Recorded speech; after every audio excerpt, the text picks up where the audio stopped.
అరెకరం ఒక చెట్టుగా ఇది ఒకటే మొక్క చూడు తప్పకుండా నీడ కమ్మింది అట్ట గుమ్మటంగా వస్తుంది ఎత్తి రాకుండా చూడు 30 ఇంచులు వేయాలి మీరు 20 ఇది పైపు వేసిన నాటాయని కదా జోడు తినక 32 ఇంచులు ఎవరండి మంది అఖిలాపురం తండ ఏనుగురు మండలం ఖమ్మం డిస్టిక్ కదా.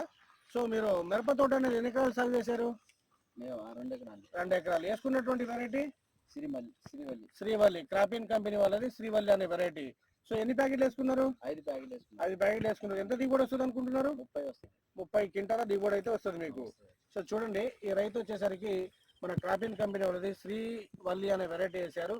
ఈ టైంలో మాక్సిమం మనకు 6-6:30 ప్రాంతంలో కూడా ఇలా చూడడానికి వచ్చాము. రైతు మనకు తెలిసిన ఫార్మర్ అనమాట, మన వీడియోలు చూస్తూ ఉంటారు. ఇక్కడ దగ్గర గనుపులతోటి ఆయన చెప్పినట్టే వేసిన 5 ప్యాకెట్లు కూడా 30 క్వింటాల దిగుబడి వస్తుంది. మల్లెపూల తోట లెక్క ఇప్పుడు వేసినట్టయితే కనిపించడం జరుగుతుంది. సో ఆయన వచ్చేసరికి జై జవాన్ జై కిసాన్ ఏన్కూరులో ఉన్నటువంటి షాప్లో అయితే తీసుకోవడం జరిగింది. మరిన్ని ఇన్ఫర్మేషన్ కోసం మన ఛానల్ని సబ్స్క్రైబ్ చేయండి. ధన్యవాదాలు.